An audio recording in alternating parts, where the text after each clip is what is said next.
A very good afternoon. Welcome to the Midday News on Rajya Sabha Television. I am Aishwarya Kapoor with you. Here are the midday headlines.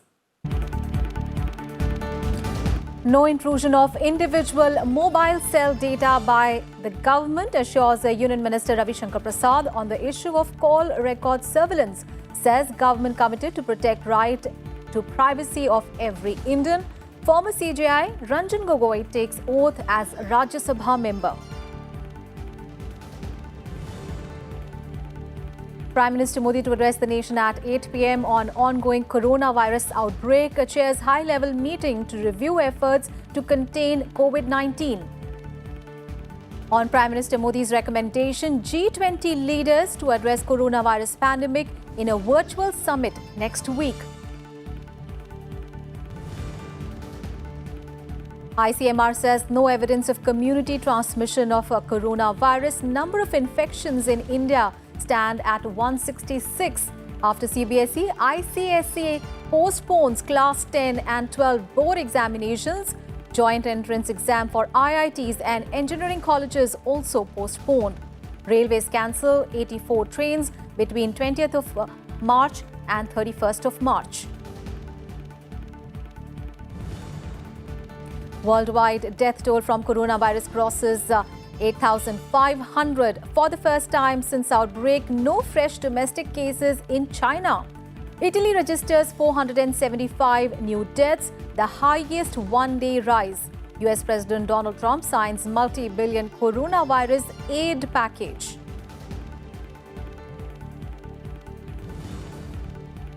And in Nirbhaya case, Supreme Court rejects Pawan Gupta's curative petition, says no case is made out. With this, all four accused exhaust their legal remedies.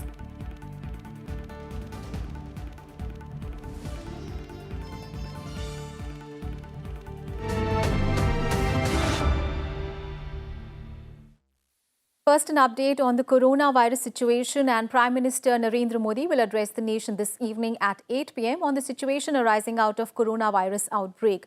In a Twitter message, the Prime Minister's office said that Prime Minister Modi will talk about issues relating to COVID-19 and the efforts to combat it. Yesterday, Prime Minister Modi chaired a high-level meeting to review the ongoing efforts to contain the spread of coronavirus.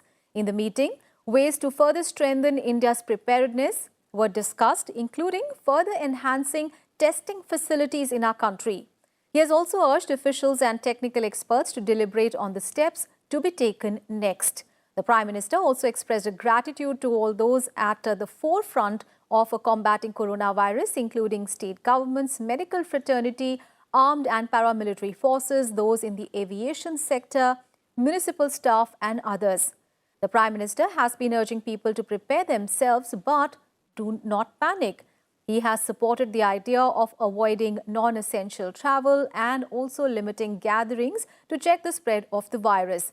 Earlier this week, he had initiated a video conference of SAARC leaders to prepare a joint strategy to tackle the pandemic.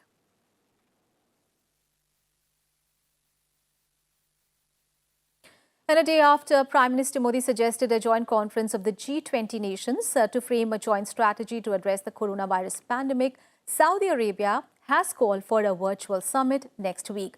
The Saudi G20 presidency is communicating with the member nations to convene a virtual leaders summit next week to advance a coordinated response to the COVID-19 pandemic. In the summit, the G20 leaders will put forward a coordinated set of policies to protect people and safeguard the global economy. On Tuesday, Prime Minister Narendra Modi, in a telephonic conversation with the Crown Prince of Saudi Arabia, Mohammed bin Salman, had emphasized the need for coordinated efforts to address this global challenge. In the conversation, the two leaders agreed that a similar exercise at the level of G20 leaders would be useful.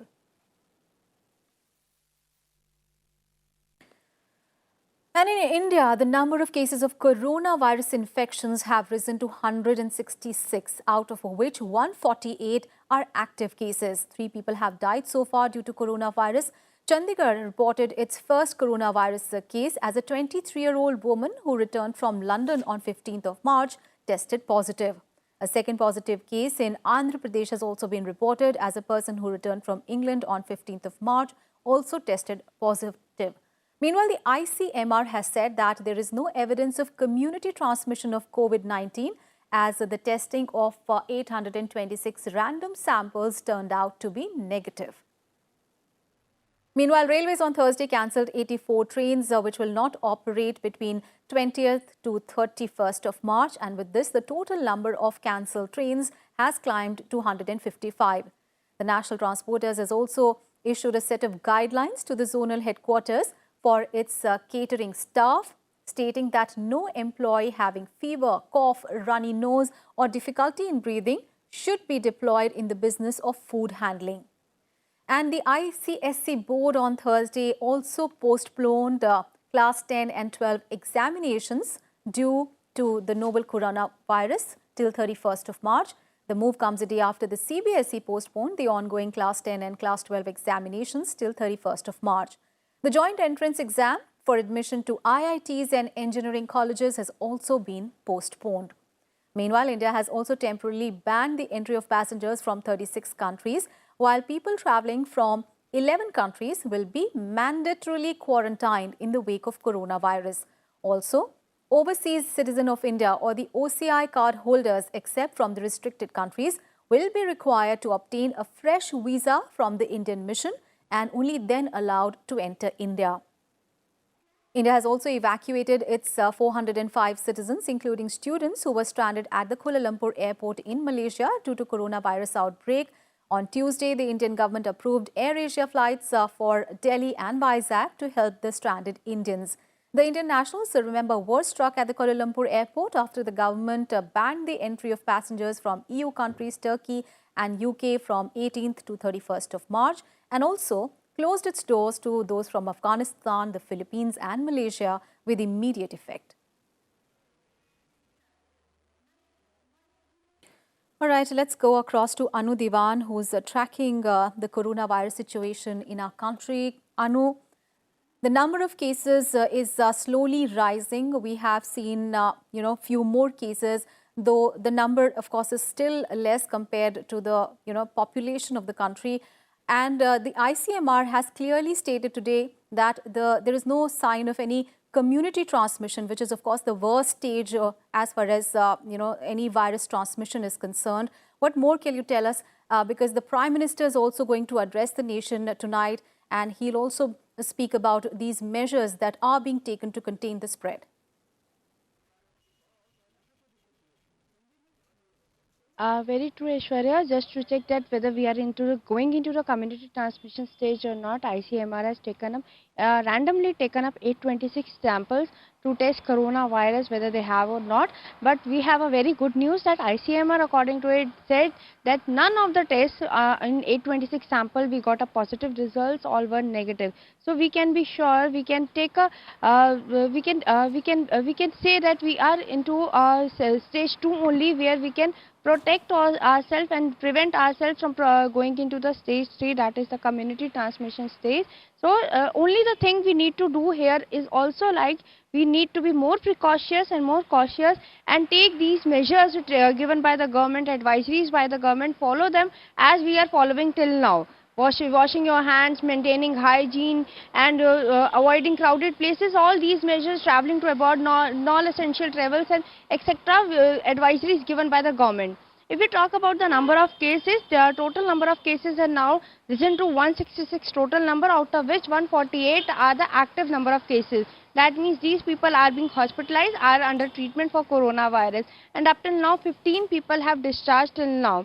But if we see that just now an order of Delhi government has come, and it says that all Delhi government school, whether aided, non-aided, Delhi Cantonment Board schools or teaching and non-teaching staffs, all are required to, as all schools will be shut down, so none of the teachers or non-teaching staff will be coming to school. So all have been advised to be, since the order says that the schools will remain shut till 31st of March, and all other examinations relating to CBSE, ICSE, JEEE exams and engineering entrance exams all have been postponed. The new dates will be rescheduled and will be announced only after seeing the situation of coronavirus in the country, only after 31st of March.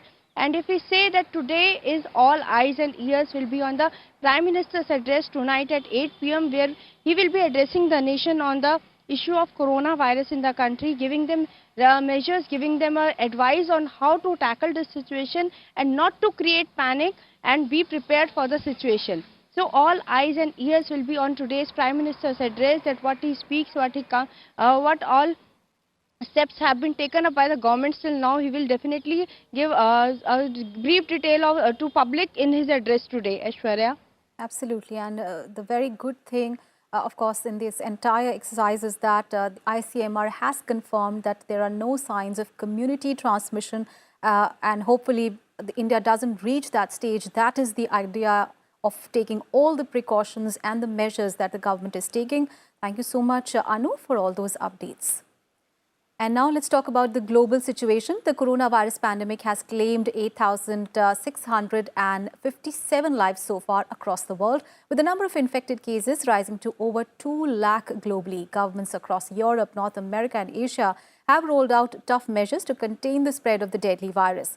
For the first time since the outbreak, China has reported no new domestic case of COVID-19, including in Wuhan, which is the epicenter of the outbreak. However, a total of 34 new COVID-19 imported cases were reported on the Chinese mainland on Wednesday. 8 more people died, taking the total death toll in China to 3,245, and the overall confirmed cases reached 80,928 by the end of Wednesday. And Italy on Wednesday reported 475 new deaths, which is the highest one-day official toll of any nation since the outbreak. Total deaths in Italy have reached 2,978, which is more than half of all the cases recorded outside China, while the number of infections stood at 35,713. And Iran also reported its single biggest jump in deaths on Wednesday, as another 147 people died, raising the country's overall death toll to 1,135. And Iran's Deputy Health Minister has urged the public to avoid travel and crowded places. And the European Union also sealed its borders on Wednesday, barring travelers from outside the bloc for 30 days to try to slow the rapid spread of the virus. Europe has now recorded 3,437 deaths, surpassing Asia's fatalities of 3,384. There are more than 79,000 cases across Europe, with Italy, Spain and France leading infections and fatalities.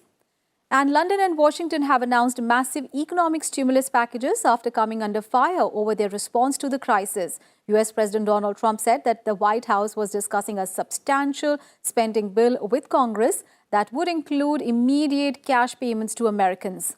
Trump said that US-Canada border would also be closed for non-essential travel, but he assured that trade would continue.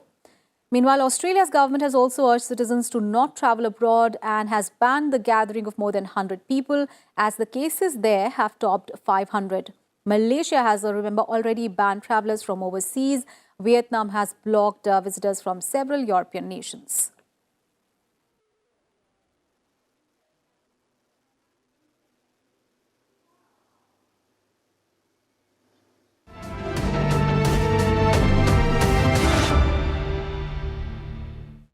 Those were all the updates on coronavirus, and now let's switch gears and talk about the budget session of Parliament. Union Minister Ravi Shankar Prasad has said that the government is committed to protect the right to privacy of every Indian, assuring the House that no calls of mobile subscribers in India are under surveillance. Prasad said that the government is fully committed to the data privacy of individuals.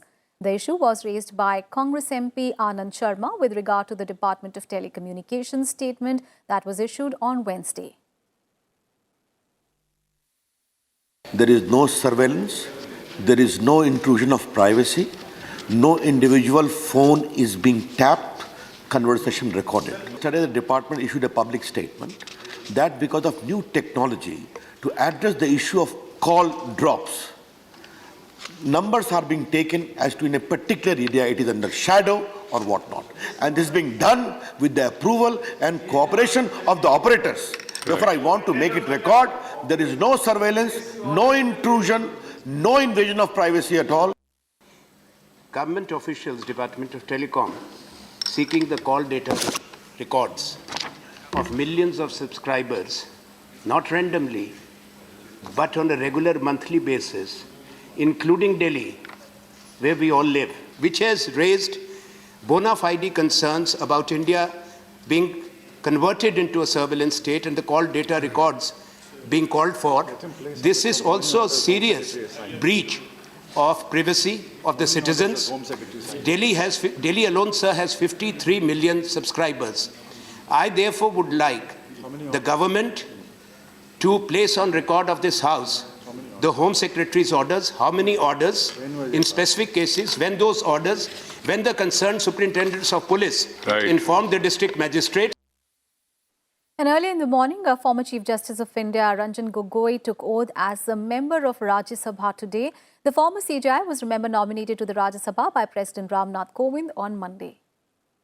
I, Ranjan Gogoi, having been nominated a member of the Council of States, do swear in the name of God that I will bear true faith and allegiance to the Constitution of India as by law established, that I will uphold the sovereignty and integrity of India, and that I will faithfully and discharge the duty upon which I am about to enter. Meanwhile, Rajya Sabha members once again raised the issue of COVID-19 in the country. Congress MP P. Bhattacharya raised the issue of sanitization of papers provided to the members of the House, and Chairman Venkaiah Naidu asked the members to give suggestions to take more precautionary measures against coronavirus. I am glad, sir, you have organized this type of arrangements here to sanitize our hands. That's very good. We have requested the Prime Minister to adjourn the House, but unfortunately it has not being done. So what can be done with all this very serious thing when coronavirus is such a serious, when the Prime Minister has decided? What is your suggestion? My suggestion is all the papers are to be properly scrutinized and all the papers are to be sanitized. And sir, House to be adjourned immediately without any further delay, sir.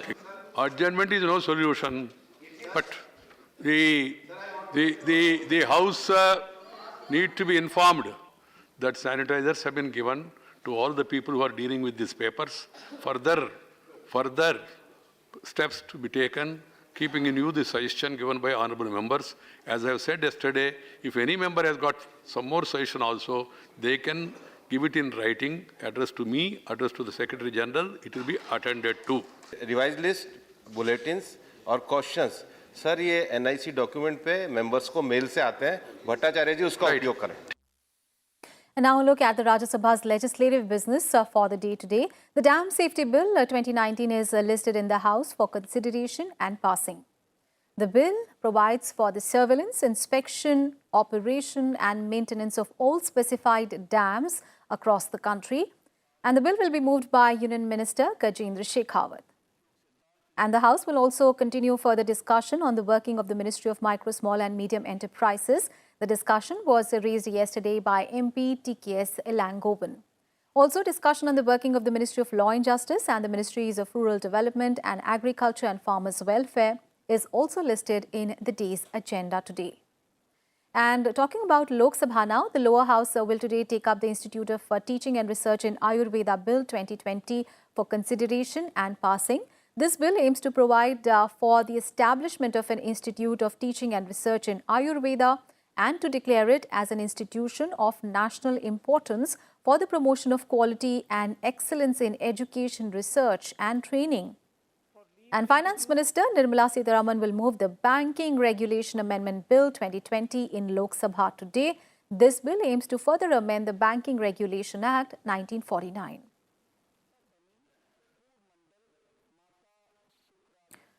Panchanan Mishra is now joining us live from Parliament for more updates. Panchanan, a very good afternoon. Panchanan, first talking about Rajya Sabha today, we saw several issues of public importance were raised. Of course, the issue of COVID-19 was again raised in Parliament, and Chairman Venkaiah Naidu also asked the MPs to come up with various suggestions, if they have any, to make sure that there is no spread of the virus inside Parliament as well.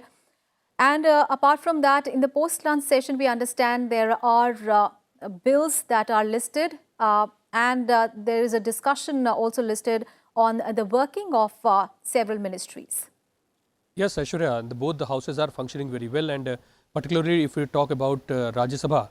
So in the beginning at 11, ex-Chief Justice Ranjan Gogoi took oath, and he was nominated by President of India, and he was on his seat, which has been allotted. It is learned to be that it is 104 in number, as KTS Tulsi, whose term is now expired.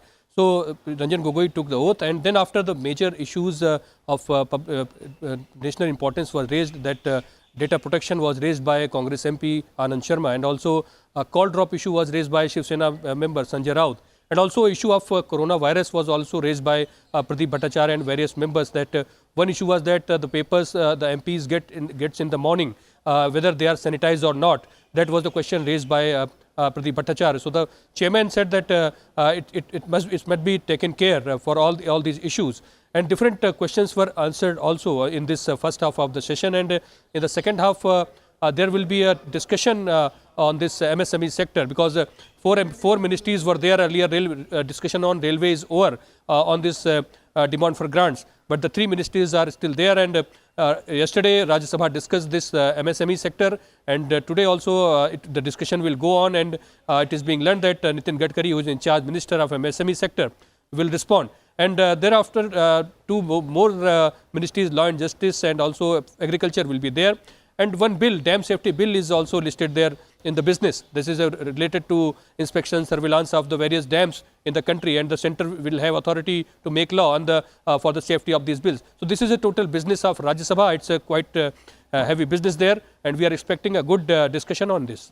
Absolutely. And Panchanan, talking about Lok Sabha, again in the post-lunch session, we understand there are two key bills. Of course, one very important being the banking regulation bill is there, and there is another bill related to an Ayurveda institute, and making it the institution of national importance. What can we expect in the lower house in the afternoon? Yes, Lok Sabha is functioning very well also, and question hour was there, and important issue was there raised in 0 hour.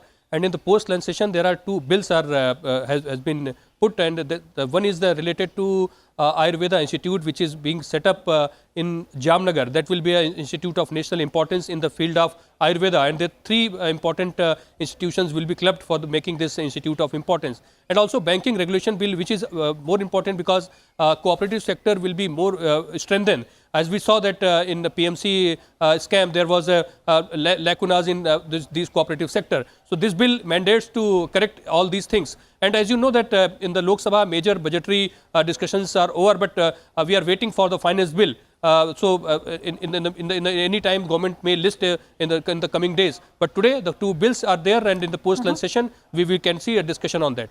Absolutely. Thank you so much, Panchanan, for that entire overview on the legislative business in both houses. Thank you so much. And the Supreme Court has rejected the curative petition filed by Pawan Gupta, one of the 4 death row convicts in the 2012 Nirbhaya gang rape and murder case. Pawan Gupta had filed the petition against the dismissal of his juvenility claim. A 6-judge bench headed by Justice N.V. Ramana, however, dismissed the plea, saying that no case is made out. Remember, on 5th of March, a trial court had issued fresh black warrants for the execution for all the 4 convicts in the case in Tihar jail at 5:30 a.m. on 20th of March.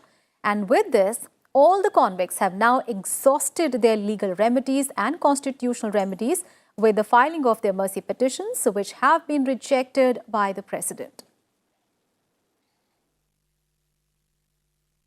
And with that, we wrap up this edition of Midday News. Thanks so much for your time.